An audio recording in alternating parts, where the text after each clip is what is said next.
Euh, je ne vois rien à cause du soleil. Ouais, ça tourne. Ok. Bon, je voulais donner une information et demander aussi quelque chose, mais apparemment c'est réglé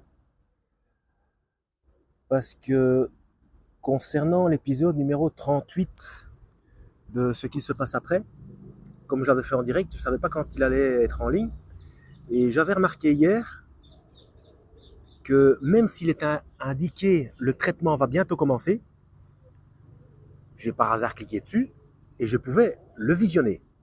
Tiens, c'est bizarre. Donc je me suis dit, je vais demander à ceux qui tenteraient de le faire si ça marche. Mais là, apparemment, j'ai déjà 20 vues, donc vous commencez déjà à la visionner. Mais l'indication, le traitement va bientôt commencer, a disparu. Donc je ne peux pas demander l'information, je ne peux pas demander d'essayer. Ou alors sur les autres directs, il y a certaines vidéos encore où il est indiqué le traitement va bientôt commencer. Il faudrait cliquer dessus pour voir si vous pouvez visionner ou pas. Parce que pour moi, tant que le traitement n'est pas terminé, ça n'est pas mis en ligne. Donc je ne comprends pas comment j'ai pu visionner l'épisode 38 avant que le traitement ne soit terminé. Enfin bon. Bref, on en est à l'épisode 39. Hein. Euh, nous sommes toujours le 8 juillet 2026. Bienvenue si vous êtes nouveau sur la chaîne. Ne vous fiez surtout pas à une seule vidéo. Allez voir mes playlists. Je traite tout un tas de sujets très différents. Euh, donc, épisode 39 hein, de ce qu'il se passe après. On en est au sous-chapitre du livre des morts tibétains. Ouais, c'est ça. Et on va voir si ça correspond, parce que moi, je l'ai lu, et je ne vois pas pourquoi est-ce qu'il en parle, parce que moi, tout ce que j'ai vu dans ce bouquin, ce sont des mantras. Bon, j'ai lu ça en, je sais pas moi, en 86, 87, un truc comme ça, ou alors ça avait le même titre. Donc, je ne sais pas ce qui... On verra. Et j'aurais voulu, oui, je suis arrivé ici à vélo, j'aurais voulu aussi vous parler, parce que j'ai pensé à un truc pendant que je me suis presque cassé la figure sur un caillou, avec mon vélo. Vous parlez des moustiques, pour ceux qui s'en souviennent, pour ceux qui ont vu ma vidéo concernant les euh, jugements des anges ou calcul de probabilité, ou je ne sais plus trop ce que j'ai mis comme titre. Donc, ça a bien poussé ici. C'est pas la première fois que je viens m'installer, ça a bien poussé, je vais vous montrer. Donc, c'est un petit peu laissé en jachère, on va dire. Donc, il y a des hautes herbes et tout. Moi, je préfère quand c'est un petit peu sauvage, c'est plus agréable. Et donc, normalement, c'est une pelouse qui est tondue, il n'y a pas de cailloux, il n'y a rien. Bon, et là, comment voulez-vous que, avec mon vélo, sous prétexte que ce soit des hautes herbes, je roule, comment voulez-vous que je tombe sur le seul caillou qu'il y a? C'est comme quand, allez, tout à l'heure à la salle, je sors de la salle, je dépose mon sac sur le porte-bagages pour ranger un truc, et je veux le reprendre, et il y a une sangle qui se coince dans le porte-bagages. Non, mais ce que je veux dire, en fait, c'est que si on en fait un jeu, vous allez comprendre de quoi je veux parler. Si on en fait un jeu et qu'on essaye de faire en sorte que la sangle s'accroche à une partie du port-bagages pour gagner des points. Celui qui arrive à le faire le plus souvent possible, il gagne des points. On n'y arrive pas, on est d'accord. On n'y arrive pas. Et tous ces petits moustiques, entre guillemets, euh, je veux dire, au niveau de calcul de probabilité, ce n'est pas possible. D'où le verset où il est indiqué que nous jugerons les anges. Vous voyez ce que je veux dire? Donc,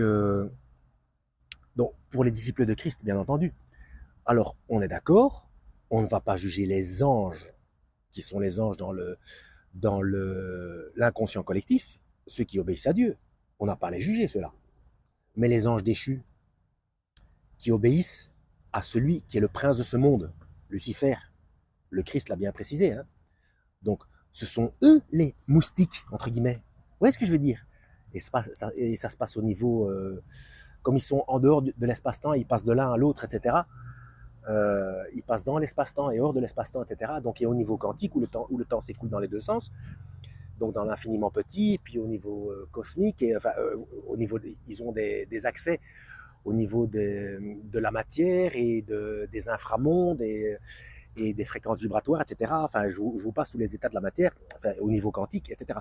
Donc, pour moi, le fait de les juger, c'est pas. Je pense qu'il est possible que un des aspects, ce sont tous ces petits coups de poisse comme ça répétitifs qui ne peuvent pas se passer si on veut le faire exprès. Je veux dire, il y a des choses qui ça colle pas, ça ne colle pas. Et en même temps, si ça ne se passe pas, comme nous sommes faits de notre histoire, nous ne sommes pas nous. Donc, et on en revient toujours à Apocalypse chapitre 17, verset 17. Qu'est-ce que vous voulez que je vous dise? Ouais, c'est un truc, ça fait fumer les neurones. Hein. Mais bon, trêve de blabla, on y va. Épisode numéro 39. Le livre des morts tibétains. Qu'en dit le docteur Raymond Moody? Alors cet ouvrage hors du commun, là je suis d'accord, mais je vois pas ce qu'il est. On y va. Se présente comme une anthologie des enseignements dispensés au long des siècles par les sages de l'antique Tibet, tels qu'ils furent d'abord transmis de génération en génération, tiens, du Pollen, il y avait longtemps, par voie de tradition orale, puis consignés par écrit aux alentours du 8e siècle de notre ère. Mais même alors, ils furent tenus cachés afin que leur secret ne fût pas dévoilé aux non-initiés. Mais quel secret? Moi, je n'ai vu que des mantras. C'est un pavé, c'est un truc, on dirait une Bible, et du début à la fin, en fait, c'est toujours la même phrase, et à chaque fois, il y a un mot qui se rajoute, jusqu'à la fin.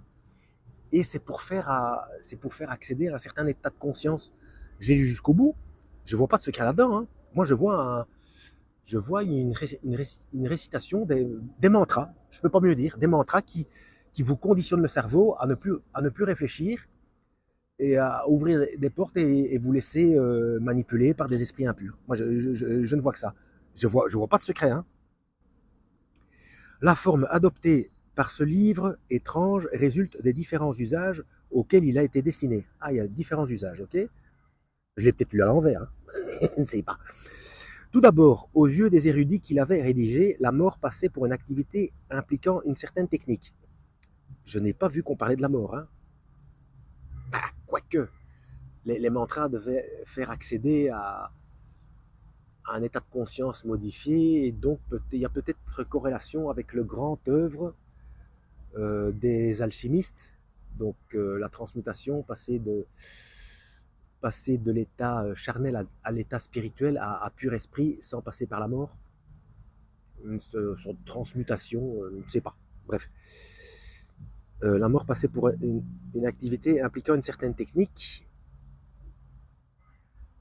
Ouais, c'est ça, je vais le relire. La mort passait pour une activité impliquant une certaine technique. On pouvait s'en tirer avec art, comme aussi avec maladresse, selon que l'on possédait ou non les connaissances requises à cet effet. C'est pourquoi la lecture de livres faisait partie de la cérémonie funéraire. Euh, ah ouais, chez les Tibétains, chez les moines tibétains, les bouddhistes, oui, il y a des... bon, ils répètent comme ça toujours les mêmes phrases lors d'une cérémonie funéraire. Hein. C'est quand même peut-être ça que j'ai lu. Hein. Où s'effectuait au chevet d'un mourant pour accompagner ses derniers instants. On assignait donc à cette lecture deux fonctions. La première, aider le mourant à se pénétrer de la nature de chacun de ces phénomènes, si nouveaux et si merveilleux à mesure qu'il en faisait l'expérience. La seconde, encourager les survivants à former des pensées bénéfiques de manière à ne pas retarder le mourant par des manifestations d'amour ou de tension émotionnelle, en sorte qu'il puisse accéder au plan de l'après-vie dans un état d'esprit approprié, dégagé de tout souci terrestre. C'est vrai qu'à force de lire et de répéter ce genre de choses, c'était vraiment pour être complètement détaché. En fait, c'était vraiment pour être complètement à la merci de n'importe quel esprit. Hein. Puisqu'il n'y a rien à comprendre, c'est un conditionnement. Ce sont des mantras. Alors, pour parvenir à ces fins, le livre contient une longue description des différentes étapes par lesquelles l'âme passe après la mort physique. Je ne l'ai pas vu. Je n'ai pas vu ça, les étapes. Je n'ai vu que des mantras avec chaque fois un mot supplémentaire qui rallongeait la phrase qui d'autant plus qui rallonge la phrase d'autant plus. Ou alors c'est autre chose qui porte le même titre, je sais pas. Bref. Or, la concordance entre les premiers stades de la mort ainsi présentés et les circonstances qui m'ont été relatées par ceux qui ont vu la mort de près est tout bonnement fantastique. Pour commencer, dans l'exposé tibétain, l'esprit... non, celui que j'ai lu, ce n'est pas un exposé. Ce sont uniquement et exclusivement des mantras. Donc c'est pas ça. C'est peut-être le livret, enfin le livret, c'est un pavé quoi. C'est peut-être le livre de conditionnement euh, qui qui est qui fait partie de celui dont le professeur Emomoudi, le docteur Emomoudi parle, peut-être. Pour commencer, dans l'exposé tibétain, l'esprit ou l'âme du mourant se détache de son corps. Peu après, cette âme connaît une sorte de syncope et se trouve dans un vide. Non pas dans un vide physique, mais dans un vide, mais un vide qui possède en fait des limites qui lui sont propres et où la conscience est conservée. J'ai pas lu tout ça. Il se peut que le défunt entende à ce moment-là des bruits ou des sons alarmants ou désagréables, qualifiés de grondements, de tonnerre ou de sifflements semblables à ceux du vent. Il se retrouve ensuite en général aussi bien lui-même que ce qui l'entoure comme enveloppé d'un éclairage gris et brumeux. Bon, tous ces détails-là, moi j'ai pas vu. Hein. Il s'étonne en s'apercevant qu'il a quitté son corps. Il voit et il entend ses parents et ses amis qui se lamentent tout en se livrant à la toilette du corps en vue des funérailles. Mais lorsqu'il essaye de leur parler, ils ne l'entendent ni ne le voient. Il ne se rend pas encore compte qu'il est mort, il se sent désorienté, il se demande s'il est mort ou non, et quand il finit par concevoir qu'il l'est effectivement, il ne sait où aller ni quoi faire. Un grand regret s'abat sur lui, et il se sent déprimé par ce nouvel état. Il demeure un certain temps au voisinage des lieux qui lui ont été familiers pendant son existence passée. Il constate qu'il continue à avoir un corps dénommé corps entre guillemets brillant, qui ne paraît pas constitué de matière. Ainsi, il peut traverser les murs, les rochers et même les montagnes sans rencontrer la moindre résistance. Les déplacements sont instantanés, quel que soit le lieu où il désire aller, il y parvient en une seconde. Les fourmis, vous serez gentils, moi je ne viens pas dans votre fourmilière, ne venez pas sur mon livre. D'avance, merci. Sa pensée et ses perceptions sont moins limitées, son intellect devient très lucide et ses sens lui paraissent plus aiguisés, plus parfaits et d'une nature plus proche du divin. S'il a été, durant sa vie physique, sourd ou aveugle ou estropié, il est surpris de découvrir que, dans son corps entre guillemets brillant, Dany? Non, elle n'est pas bonne. Tous ses sens et toutes les facultés de son corps physique ont été restaurés et même intensifiés. Il rencontre éventuellement d'autres êtres possédant un corps semblable et peut aussi se trouver dans ce que le texte désigne comme, entre guillemets, une claire et pure lumière. Les Tibétains conseillent au mourant, lorsqu'il approche de cette lumière, de s'efforcer de n'avoir que des pensées d'amour et de compassion à l'égard d'autrui. Mais on ne peut faire aucun effort, puisqu'il n'y a pas moyen de tricher. Mais bon, ce sont des Tibétains aussi. Bref, je rappelle, le garde-fou, c'est le Christ, hein, et pas une religion. Donc il faut aller lire ce qu'il raconte. Donc Jean, chapitre 1, 3 et 8, et Matthieu, chapitre 5, 6 et 7. Voilà. Le livre décrit aussi les sensations de paix immense et de bonheur éprouvées par le défunt, et également une sorte de miroir dans lequel sa vie entière, les bonnes et les mauvaises actions, se reflètent à sa propre vue comme à celle des entités qui le jugent. Dans cette circonstance, aucune erreur n'est possible. Nul ne peut essayer de mentir sur sa propre vie.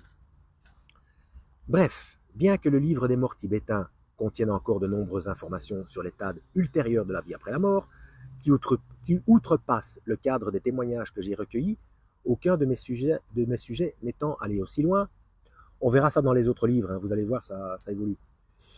Il est notoirement évident que de frappantes similitudes s'établissent entre les descriptions contenues dans cet ancien manuscrit et les faits qui m'ont été relatés par des Américains du XXe siècle. Ben oui, là c'est le premier livre et il ne s'intéresse qu'à des témoignages américains. Hein. Par la suite, ça se diversifie. Hein. Tous les âges, toutes les cultures, partout, de tous les continents, etc. On va s'arrêter là, parce que je ne vois pas si ça filme ou pas. Je vois plus rien. En plus, j'ai mes lunettes qui foncent, qui sont photosensibles, qui foncent avec le soleil. Donc le soleil dans l'écran, plus le foncement de mes lunettes, je ne vois rien. Alors, est-ce que je vais pouvoir stopper le truc? Donc, il va falloir que je le termine quand même, parce que c'est toujours le même que je promène dans mon cartable, j'allais dire. Je ne vais plus à l'école. Dans mon sac, et les coins commencent à... Hein, il faudrait que je le termine pour le ranger et prendre un autre. Alors, je mangerais bien une glace, moi. Ou 2, 4, 12, 37. Oh là, j'ai pas mis stop. Donc, allez voir mes différentes playlists. Hein. À la prochaine, lisez la Bible. Le système de paiement par la main et reconnaissance faciale est en train de se propager, et c'est dans la Bible. Ça a été écrit il y a 2000 ans dans aucun autre bouquin. C'est comme ça. À la prochaine, lisez la Bible et que Yahweh vous guide. Et pas une religion.